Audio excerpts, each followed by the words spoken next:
गौरी के नंदा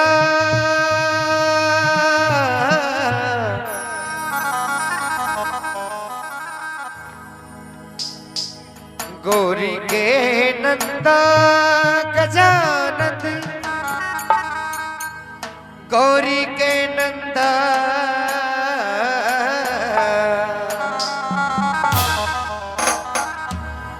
गौरी के नंदा गजानंद गौरी के नंदा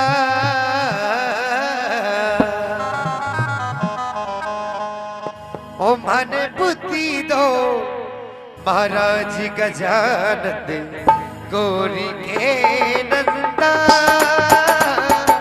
मन बुद्धि दो महाराज गजानंद गौरी के नंदा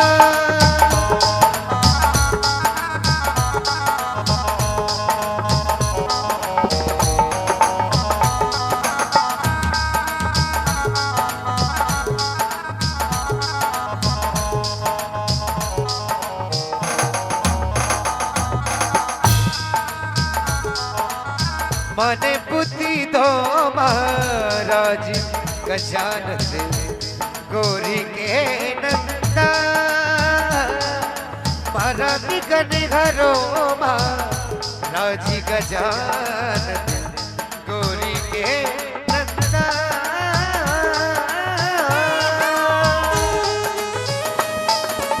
क्या बात है।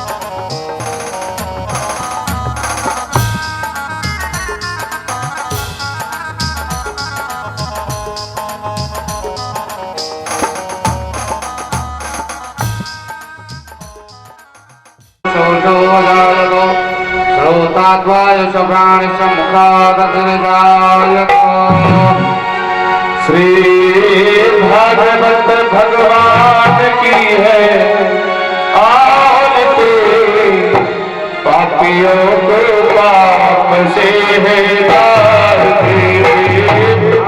भगवान की है आरती आरती पापियों को पाप से है भगवान की है आरती पापियों को पाप से है तारती भगवान की है आरती आरती पापियों को पाप से है तारती ये कमर कंठ ये मोती पंख ये पंचों वेद निराला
पुष्पाञ्जलिर्मया दत्त्वा गृहाणा परमेश्वर शांगाय परिवाराय सायुधाय शक्तिकाय सुवाहनाय मंदपुष्पाञ्जलिं समर्पयामि। बोलिए वृंदावन बिहारी की जय, वृंदावन की जय, हनुमान जी महाराज की जय, भागवत महापुराण की जय, व्यासी महाराज की जय, देव जी महाराज की जय, नारायण भगवान की जय, बाबा की जय, श्री राधे श्री राधे जय श्री राधे श्याम। बोले श्री देव नारायण भगवान की जय हो, सारे माता की जय हो, जगदीश भगवान की जय हो, बस्ती माता की जय हो, जय जय श्री राधे श्याम।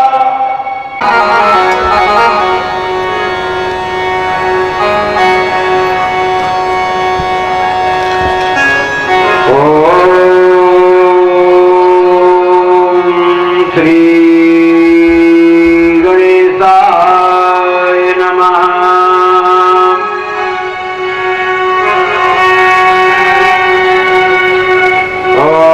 ओम श्री गुरु चरण कमलभ्यो नमः।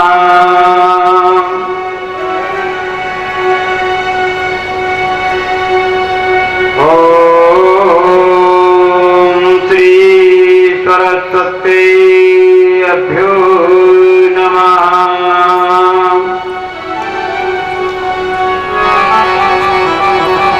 ओम श्री देवनारायणाय अभ्यो नमः।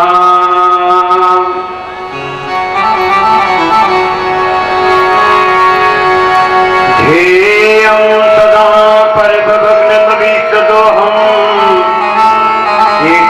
पदं से विवृतिनतं शरण्यं सत्यार्थं प्रणतपाल भवासिपूतं वन्दे महापुरुष ते चरणारविन्दम्। यं प्रविजन्तमनपेतमपेतकृत्यं द्वैपायनो विरहकातर्याजहावा पुत्रेति तन्मे तया सर्वो विनेदु सर्वभूत हृदयं मन्मानतोऽस्मि।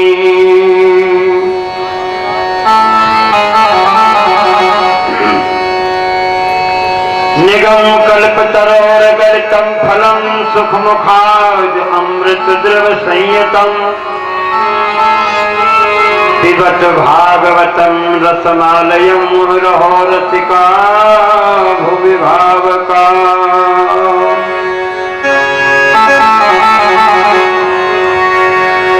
नारायणं नमस्कृत्य नरं चैव नरोत्तमं देवीं सरस्वतीं व्यासं ततो जयमुदीरयेतः।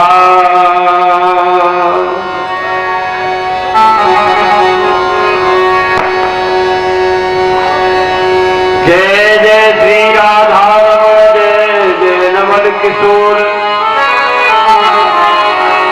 जय गोपी चित चोर प्रभु जय जय माखन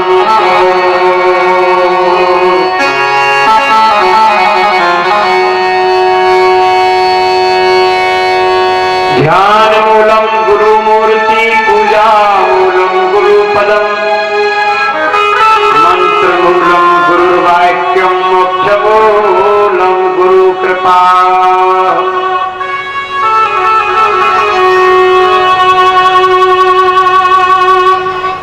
तुलसीदास जी के पद कमल बारंबार मना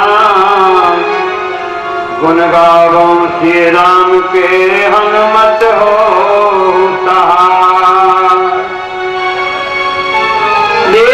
सदा प्रतिदीन की जननी जनक राजेश्वरी प्रभु श्री सीताराम।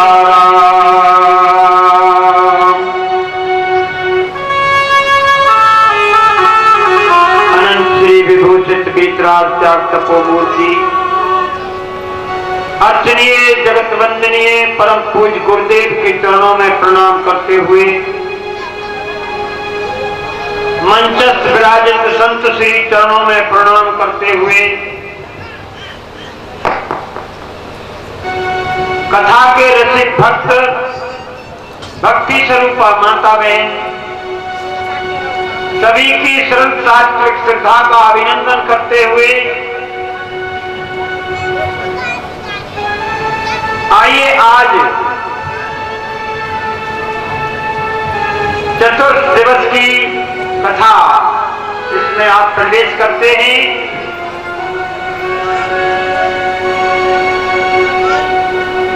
आज की कथा में आपको संध्या की आरती तक भगवान कृष्ण का प्राकट्य हो जाए, इसलिए पहले ही उसके चरणों में निवेदन करते चले, क्योंकि देवता भी भगवान का आह्वान करते हैं जब उनका आगमन होता है।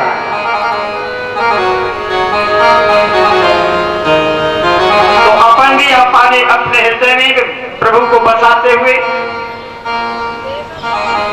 कथा में प्रवेश करेंगे।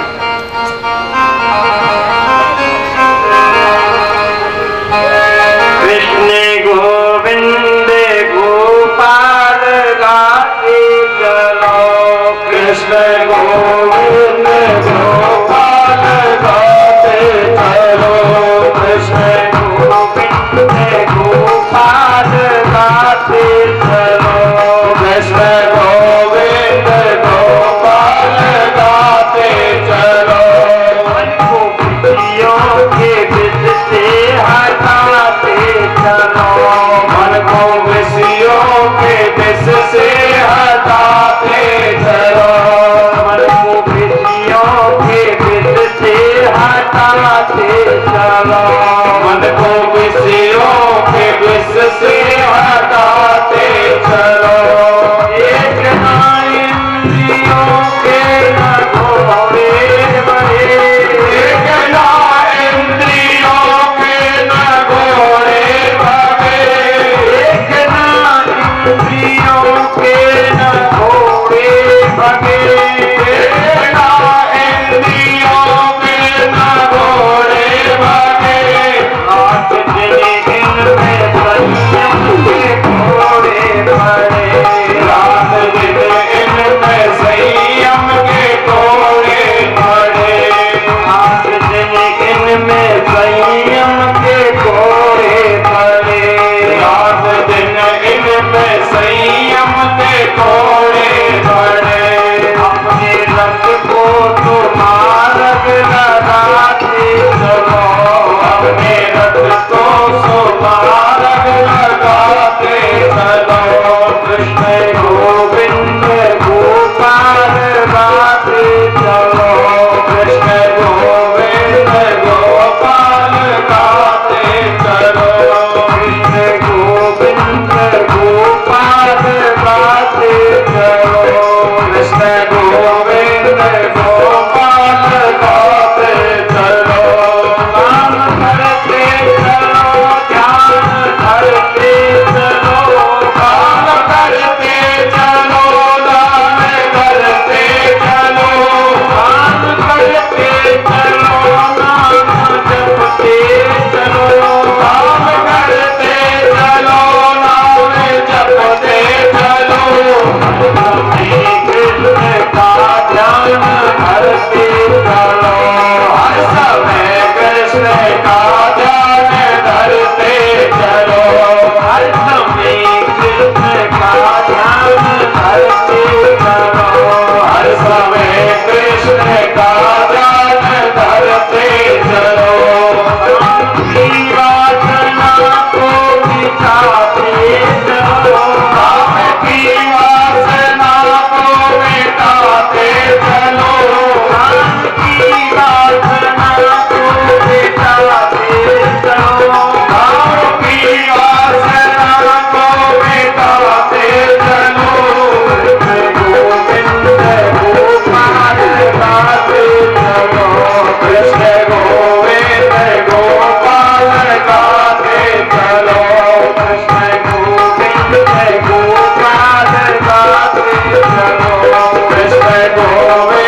बोलिए सच्चिदानंद भगवान की जय।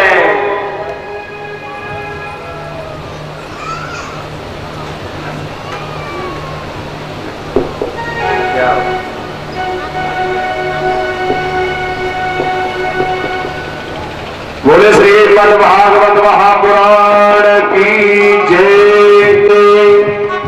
सच्चिदानंद भगवान की जय। जय जय श्री राधे श्याम।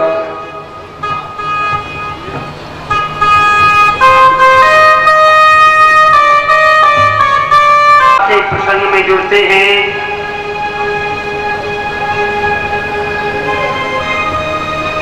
आप भगवान के अवतारों की नाना प्रकार की चर्चाएं सुन रहे थे, क्योंकि जब जब होए धर्म की हानि, बाढ़ है असुर अधम अभिमानी, तब तब धरे प्रभु विविध शरीर। जय हो। और हरे कृपानिध सज्जन पीड़ा। जब जब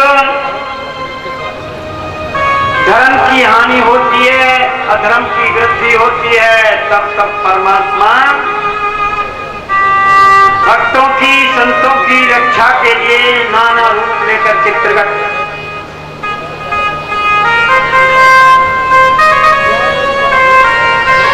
आपने सुना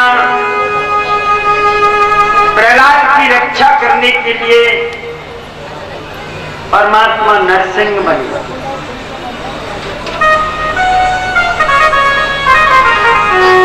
यहाँ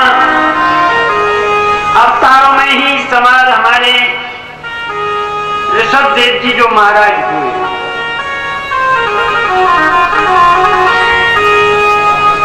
उन्होंने बहुत समय तक अपना जीवन गिरफ्त में व्यतीत किया, फिर वैराग्य धारण किया। पुत्रों से पूछा कि आप लोग को मानव जीवन जो मिला है ये किस लिए मिला है? तो कुछ ने कुछ कहा, कुछ ने कुछ कहा, जैसा जिसका मंतव्य होता है।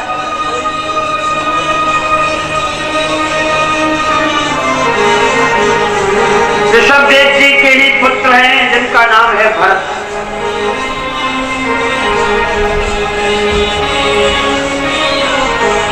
भरत के मन में पिताजी के आदेश अनुसार वैराग्य की उत्पत्ति हुई।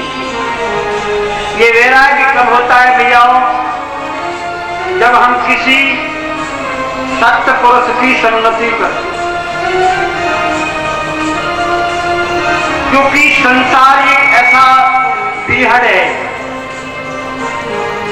इसमें जब हमारी आपकी उत्पत्ति होती है तो हम संसार की ओर देखते हैं तो हम उसी में फिर रमण करने लगते हैं। लेकिन जब समय पाकर के किसी महापुरुष से मिलान होता है, संतों से मिलान होता है, तो मन में एकदम जिज्ञासा जागृत होती है कि भाई हमारा जो मानव जीवन है ये किस लिए मिला है, हम क्या कर रहे हैं। तो फिर हमारे अंदर जो चेतना विराजमान है, कौन सी चेतना? क्योंकि हम उसी ईश्वर के अंश हैं। ईश्वर अंश जीव अविनाशी चेतन अमल सहज। हमारे पास मल है ही नहीं, हम तो अमल आत्मा है। लेकिन हमने मल कहां से इकट्ठा किया है? संसार।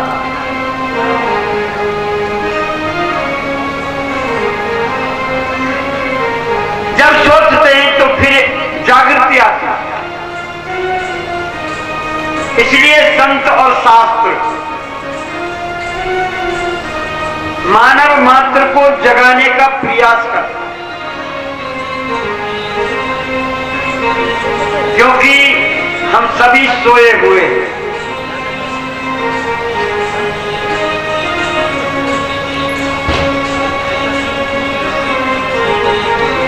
जय जग जानन जागई योगी परमार्थी प्रपंच वियोगी।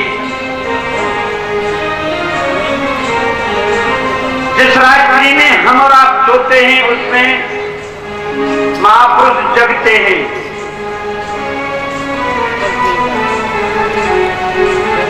और जब हम जगते हैं तब ये सोते हैं।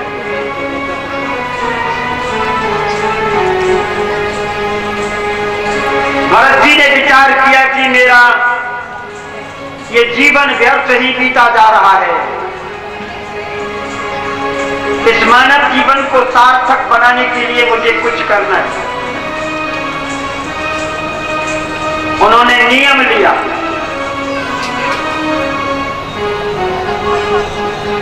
नियम लेकर के कहां पहुंचे? गंडकी नदी पर, जिसको गंडकी नदी कहते हैं, वहां शालिग्रामों की उत्पत्ति होती है।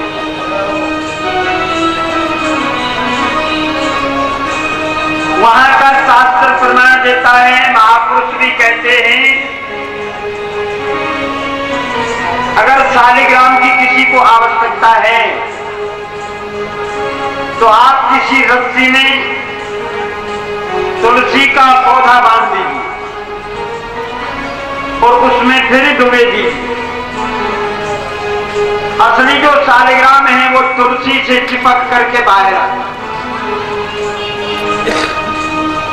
क्योंकि श्राप लगा हुआ था विद्या का। इधर उन्होंने कहा कि मैं तुलसी बनूंगी, तब से प्रेम बना हुआ है।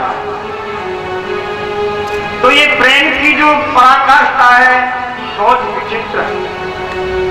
संसार में प्रेम ही एक सार है।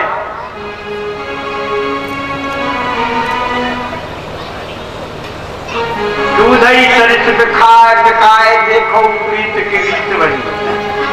दूध में और जल में कैसा प्रेम है, बराबरी के पैसे में बिकता। इसलिए उस स्थान पर गंडकी नदी के किनारे भरत जी महाराज तपस्या कर रहे हैं। क्या नियम लिया है? गायत्री के पुरस्चरण की जल में खड़ा होकर माला करते हैं।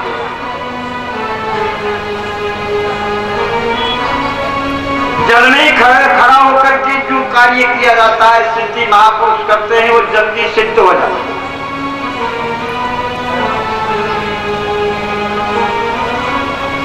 भरत जी महाराज की माला चल रही है, जब चल रहा है उधर एक घटना होती। उसी नदी में जल पीने के लिए एक हिरणी आई। हिरणी क्या है? गर्भवती है। उसी जंगल में शेर भी रहते हैं, क्योंकि महात्मा जंगलों में जाकर तपस्या करते हैं। पीछे से शेर ने दाग लगाई। अब शेर की दाढ़ से तो सबको भय लगता है। अरे उसके हमको खोज मिल जाए जंगल में तो ही रोमांच खड़े हो जाते हैं।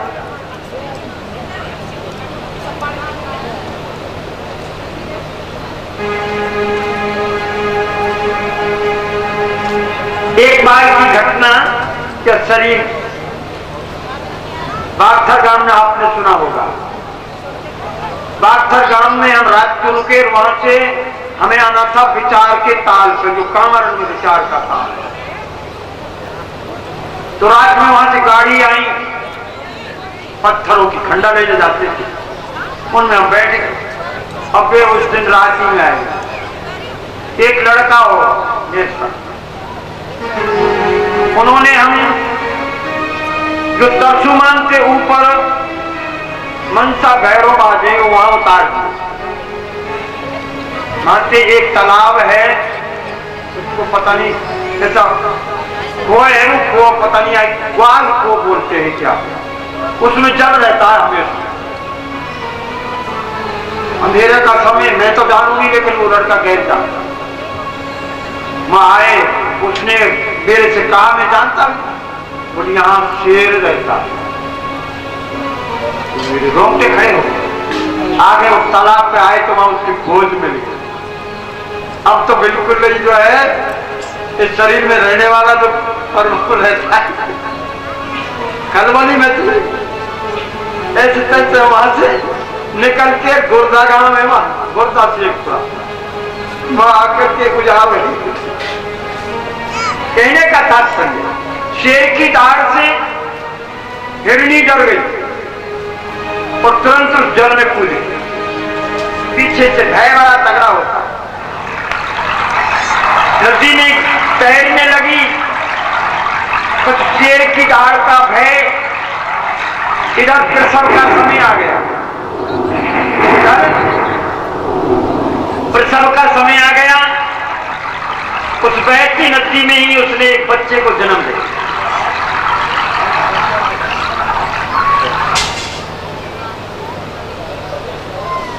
परली तीर पर जाकर के हिरणी कुछ प्रसव की पीड़ा, कुछ सिंह की भय, और वहां जाकर के वो समापन। बच्चा बह के जा रहा जल में, बच्चा बह के जा रहा है। आगे भरत जी महाराज का पुरुष चरण चल रहा है, गायत्री पुरुष चरण। सामने बच्चा बहता दिखाई दिया। विचार किया ये बेचारा, इसमें भी जीव है, इसमें भी परमात्मा का निवास है, इसको बचाना मेरा धर्म है। लेकिन पुनः फिर मन में स्फुरना होती है, मन कई प्रकार का निर्णय करता है। अरे अपनी तो माला चल रही, माला छूट जाएगी अगर इसको बचाने जाएंगे। वही मन में फैसला हो रहा है। फिर मन ने विचार किया, अरे माला तो फिर भी जप लेंगे, इसकी जान बच जाएगी। पर सरित धर्म नहीं भाई और पर पीड़ासम नहीं है, ये परोपकार है। माला बंद करिए, बच्चे को पकड़, इन्हीं के बच्चे को पकड़ के ले आए, आश्रम में लाए, जहां कुटिया थी वहां ले आए। हरी हरी दूब निकाली, दूब का रस निकाला, उसको तपाया, ठंडी लग रही थी, कपड़ों में उसको जो है सांत्वना दिलाई।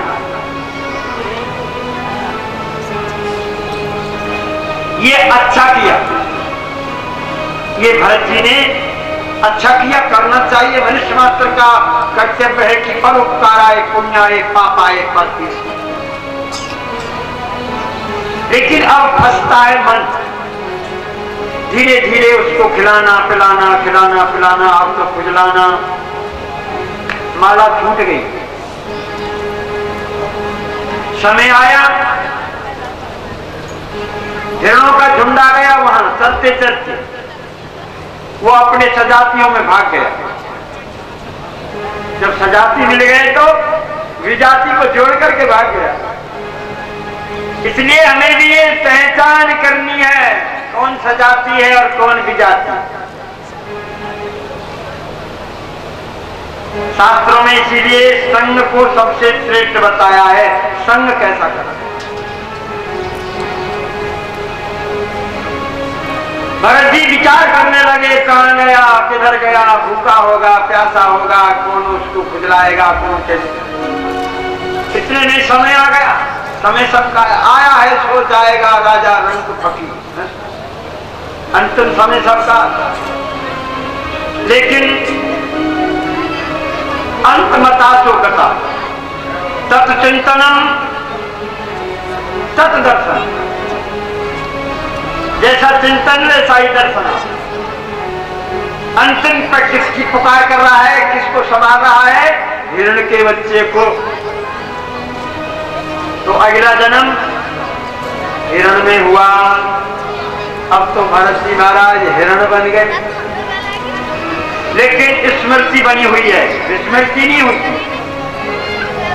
विचार किया, मेरा सारा कार्य विफल हो गया, मैं अब हिरण बन गया परमात्मा की कृपा से, लेकिन अब भजन करूंगा। तो हिरण के शरीर में भी अब हिरणों में नहीं जाता, एकांत में रहता है कि इनमें जो है फंस जाऊंगा। एकांत में रहता है, हरे नमः हरे नमः हरे नमः हरे। एक दिन जिस जंगल में हिरण रहते अग्नि लग गई, तो और सभी हिरण भाग गए, लेकिन वो नहीं भगा। मुझे तो ये शरीर जल्दी छोड़ना है। हिरण का भी शरीर छूट गया, लेकिन स्मृति पुनः बनी रही। तीसरा जन्म फिर भरत जी महाराज का एक ब्राह्मण के घर में, अंगरा गोत्र के ब्राह्मण के घर उनका जन्म हुआ। उनके 2 पत्नी थी।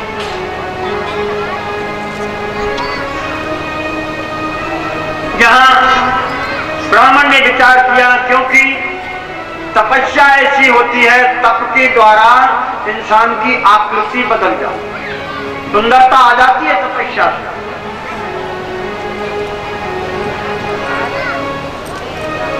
ब्राह्मण ने विचार किया, बड़ा सुंदर बालक है, होनहार है, इसको मैं विद्वान बनाऊंगा।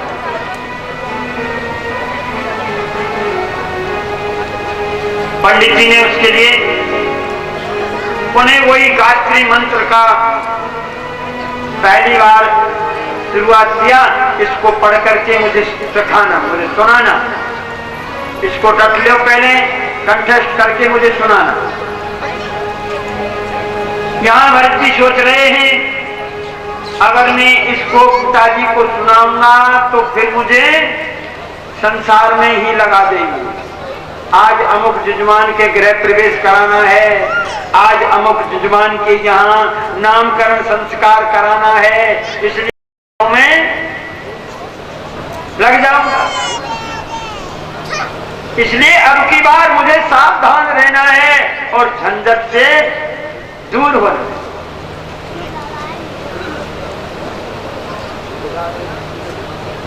बेटा एक कुर्सी दे दो। भगत जी के पैर में परेशानी।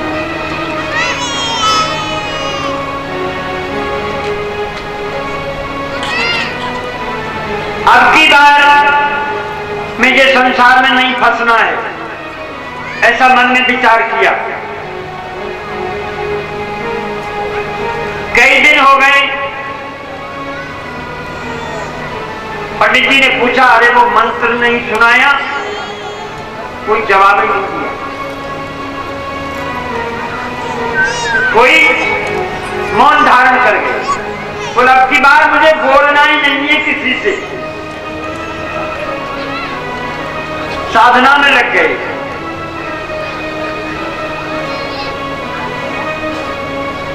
दो भाइयों की शादी हो गई। अब तो वो पागल की तरह रहते हैं।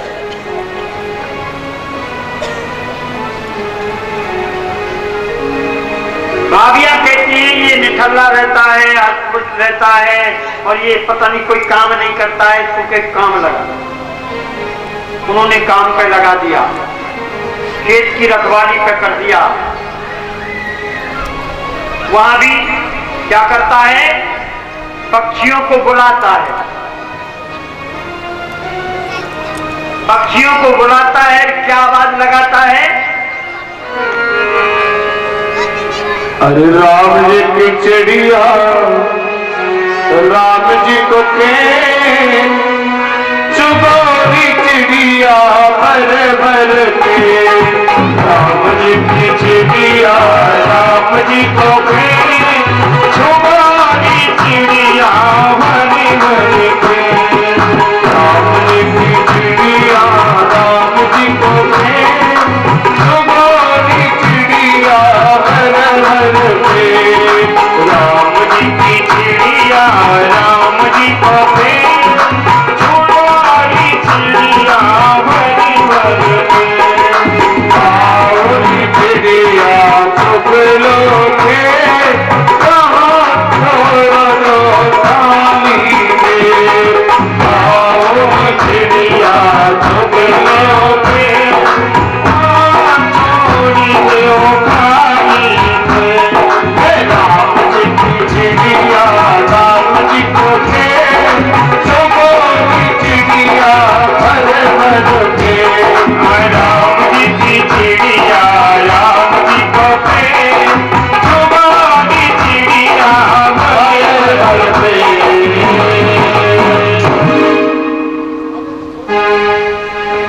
जंगल में रहता है, अब तो उसके अंदर परोपकार की भावना बन गई।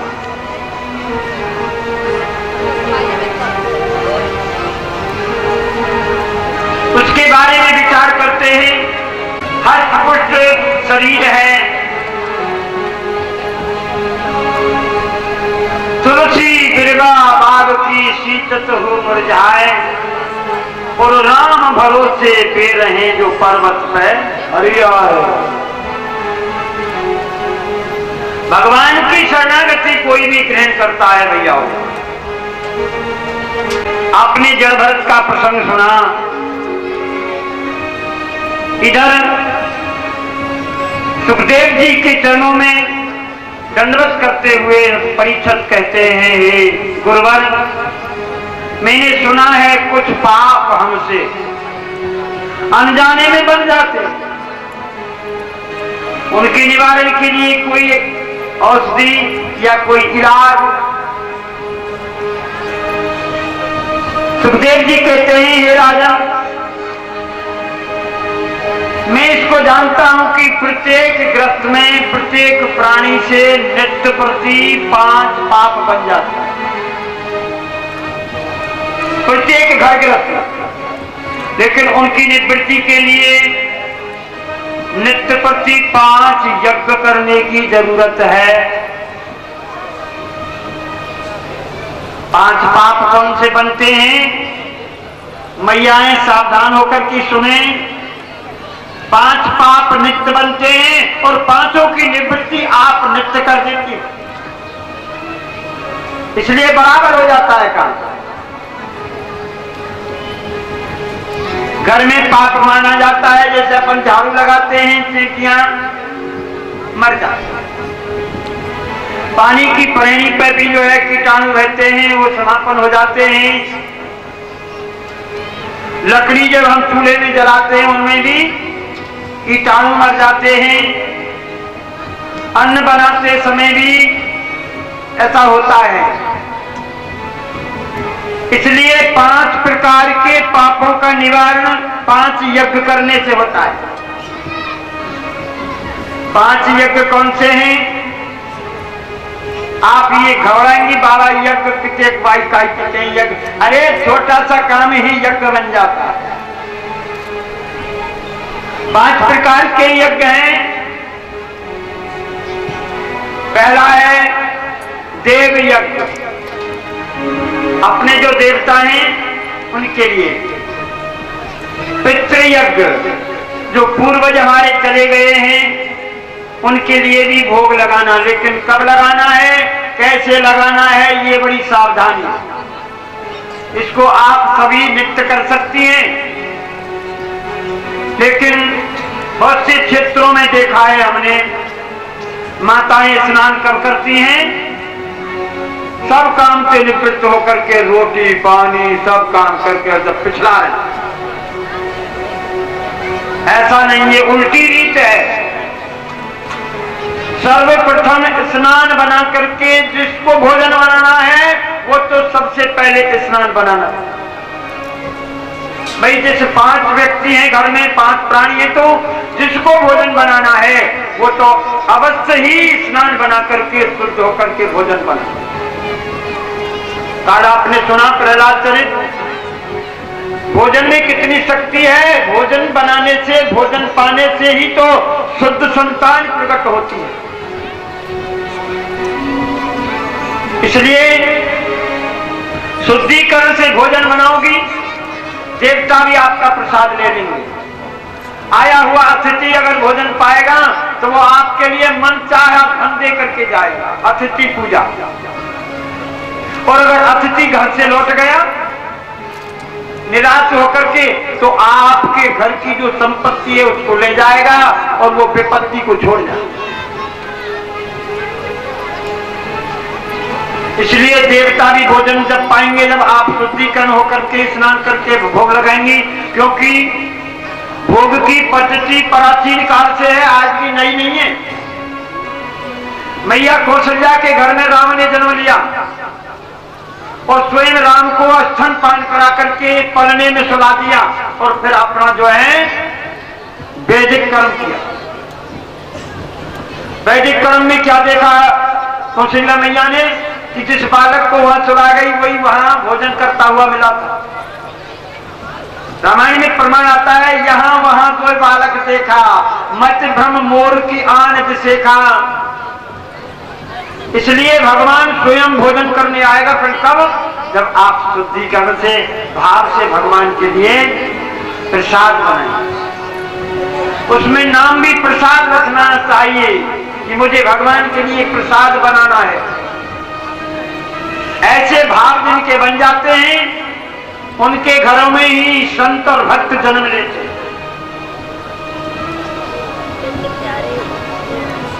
इसलिए 5 प्रकार के पापों की चिंता न करें। 5 प्रकार का निवारण तुरंत बता दिया है सुखदेव जी ने। यहां से आकर के सुखदेव जी कहते हैं, हे राजन, मुझे एक कथा याद आ गई। एक ब्राह्मण थे बड़े कर्मकांडी, जिनका नाम है अजामिल। अजामिल पापी नहीं था, चोर नहीं था, डकैत नहीं था, लेकिन संग, पहले बताया ना मैंने कल की कथा में परसों की नहीं, कि संग का और आप सावधानी का खेल। कोन कुसंगत पाए नसाई, रहे न नीच मते चतुराई। इसलिए संग का ध्यान। दूसरा, हमारी जो इंद्रियां हैं इनको हम बड़ी सावधानी से रखें। इस पंचभौतिक शरीर में जो एक छिद्र लगे हुए हैं, नेत्र हैं, श्रोत्र हैं, इनकी बहुत बड़ी सावधानी रखनी पड़ती है।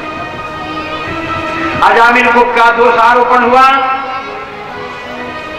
अजामिल कहां के रहने वाले हैं? कन्नौज के, जिसको कानपुर कहते हैं। वहां यमुना का प्रवाह है। स्नान करके आ रहा था, पूजा के लिए लोटा में जल ला रहा था। रास्ते में जंगल पड़ता है, उस जंगल में क्या देखा? एक वेश्या और वेश्यागामी को मदरा पीते हुए झूमते हुए देख लिया। अब तो संस्कार नेत्रों के द्वारा अंदर प्रवेश हो गए, पूजा पाठ भूल गया और तुरंत वेश्या को जब शांति मिली, जब घर में ले आया। धीरे धीरे वेश्या से कई संतान पैदा हुई। अजामिल डाकू के नाम से प्रसिद्ध हो गया। लेकिन समय सबका बदल खाता है, समय सबका बदलता है। जब समय आया, संतों से मिलान हुआ। कुछ संत वृंदावन धाम के लिए जा रहे थे, अयोध्या से आ रहे थे। रास्ते में पड़ता है कन्नौज। रात्रि में संतों ने विश्राम किया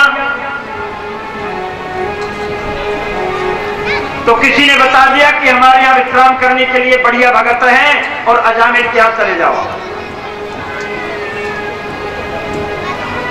अजामिल के यहाँ गए तो वहां तो अजामिल तो चला गया अपने जंगल को शिकार के।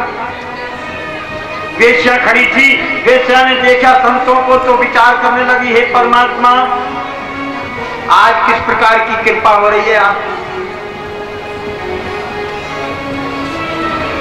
लेकिन वेश्या के मन में विचार आया। वेश्या कहती, विचार कर रही, मेरी माँ छोटी सी में जब कहती थी अगर संत आ जाएं, कभी संतों का दर्शन हो जाए तो उनको निरादर मत करना। तो वेश्या ने तुरंत संतों को आदर किया। बाबा, मैं अपने हाथ से आपको भोजन नहीं बना सकती, लेकिन सूखा सामान दे दूं। सूखी सामग्री दे दी। संतों ने भोजन बनाया। भोजन बन के तैयार हुआ। भोजन पा रहे थे, इतने में अजामिल आ गया। वेश्या ने सोचा कि अब ये संतों में जाएगा तो ठीक नहीं रहेगा, तो उसको अलग ही रख लिया। संतों ने भोजन कर लिया। इतने में फिर अजामिल को उनके पास में ले गई। संतों ने कहा, हे बेटा, हमने तेरा भोजन खाया है, तेरा अन्न खाया है, हमें दक्षिणा दे दीजिए। अजामिल एकदम दक्षिणा के नाम से भड़क गया। अरे क्या तुम भूतों से ही पूत मानते हो? बोल, बेटा, हमें और कोई धन की आवश्यकता नहीं है, हम कुछ बात कहें उसको मान ले। क्या बात कहते हो आप? मान लूंगा। तो संतों ने क्या कह दिया कि अब की बार जो तेरे बेटा हुआ उसका नाम नारायण रख लेना। इसलिए हमारे संतों ने, शास्त्रों ने कथा आपने सुनी है, नाम की महिमा बड़ी विचित्र है, क्योंकि नाम से ही नामी की प्राप्ति होती है। जिस नामी की खोज में हम तुम लगे हुए हैं ना, वो नामी कौन है? वो ये हमारा हितैषी, वही हमारा प्रेमी है, वही हमारा कुटुंबी है, वही हमारा परिवारी है। इसलिए उसकी खोज के लिए ही मानव जीवन मिला है। बड़े भाग्य मानस तन पावा, सुर दुर्लभ सब ग्रंथन गावा, और साधन धाम मुक्त कर द्वारा, पाए न जी परलोक समा। परलोक का मतलब है भैया उससे मिलना, जिससे हम बिछड़ गए। इसलिए अजामिल ने बेटा का नाम रख लिया नारायण। तो अंतिम जब समय आया, तो बच्चे में आस्था बन जाती है। जैसे आपने अभी कथा सुनी थी भरत जी की, हिरण में आसक्ति बन गई। इधर अंतिम समय आया, भगवान के यानी यम के दूत आए काले काले वस्त्र पहन करके, तो अजामिल डर गया और चिल्लाने लगा, अरे नारायण किधर गया, नारायण मुझे बचाओ, नारायण मुझे बचाओ। तो नारायण जो बेटा था वो तो खेलने निकल गया, लेकिन वह बड़े नारायण ने सुन ली, तुरंत पार्षद भेज दिए। भगवान के पार्षद आए, विष्णु के वे कैसे हैं, जिन पर ऐसी पीतंबरी पहन रखी है, जैसे हमारे महाराज जी बैठे हैं, इधर हमारी जो मंडली है गायक कलाकार ये बैठे हैं, ऐसी पीतंबरी को पहन कर तुरंत आकर के उन काले कपड़े वालों के लिए दंड दिया और उस अजामिल की जो आत्मा थी उसको छुड़ा दिया।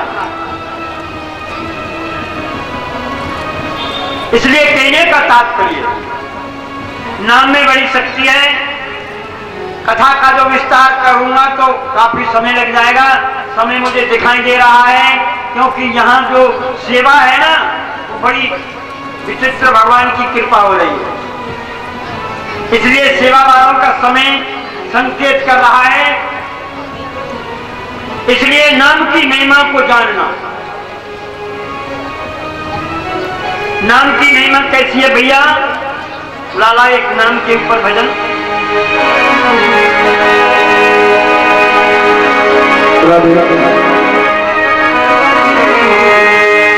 कि राम तो नाम सदा मीठो, राम के नाम की है प्रभुताई।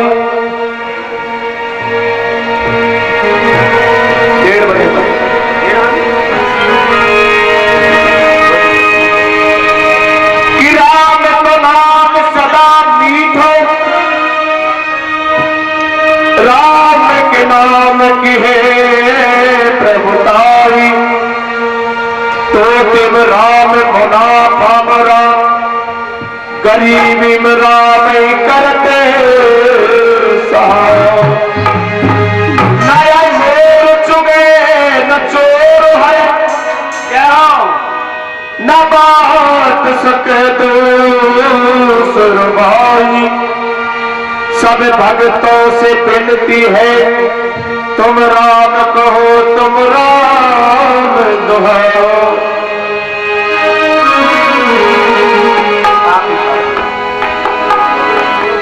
बड़े मैदान में, बड़े मोती मैदान में हो,